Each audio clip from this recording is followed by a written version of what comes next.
L'identité marseillaise, c'est très compliqué. Vous savez, moi je suis né à Marseille, mais un peu accidentellement, je n'avais pas d'attache particulière. Mais comme j'ai été élevé à Paris, quand vous êtes à Paris et vous dites que vous êtes Marseillais, on vous regarde de façon un peu bizarre. Donc du coup, ça m'a donné envie d'être Marseillais. C'est une ville que j'aime beaucoup, j'y ai vécu, j'y ai des amis, et en même temps, j'enrage. Parce que cette ville, ça devrait être une boule d'énergie, une boule de dynamisme, avec des populations nouvelles qui, si elles parvenaient à se parler, feraient quelque chose de fantastique. Marseille devrait être la ville pionnière de la France, et elle ne l'est pas. C'est compliqué à expliquer, sans doute parce que entre ceux qui sont là depuis des siècles et puis ceux qui sont nouvellement arrivés, il y a des traditions qui viennent se heurter, des cultures différentes qui viennent se heurter, en grande masse cette fois-ci, alors que Marseille s'est constituée tout au long des siècles avec une sédimentation de population qui venait de l'extérieur. Mais là, il y a une sorte de fermeture, de difficulté qui s'opère et qui fait que la ville, alors elle est marseillaise, oui, on se déclare marseillais par, je dirais presque, pas hostilité, mais par antagonisme avec le reste du pays. Donc il y a une identité forte, une nationalité marseillaise, si je puis dire. C'est une ville méditerranéenne où, en effet, il y a toujours eu cette économie un peu parallèle, hein, par rapport à la légalité. Donc c'est pas nouveau, ça. Ce qui est navrant, c'est que cette économie, on la laisse un petit peu proliférer. Il y a dans l'état d'esprit des Marseillais à la fois une très grande gentillesse d'abord. Les Marseillais sont très gentils, avenants. On dit souvent que c'est des grandes gueules. C'est vrai que parfois ils sont des grandes gueules, mais ils sont très gentils, très respectueux des autres.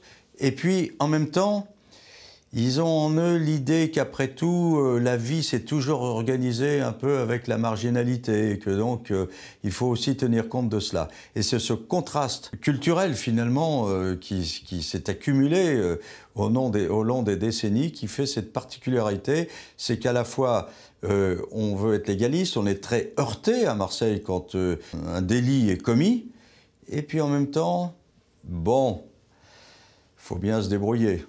C'est-à-dire que très tôt, finalement, on apprend à se débrouiller. Et il y a un problème civique qui se pose, de négligence au départ. On se garde n'importe où, que chacun se débrouille.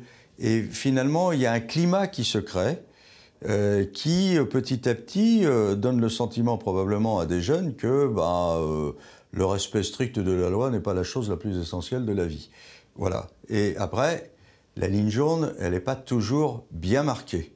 Donc vous avez à la fois des familles qui vivent dans la culture du respect des autres, vous avez des familles d'origine immigrée qui sont également respectueuses de leurs anciens, mais qui en même temps estiment que leurs anciens ont été floués et qui vous disent en gros, nous, on ne sera pas à voir comme nos parents.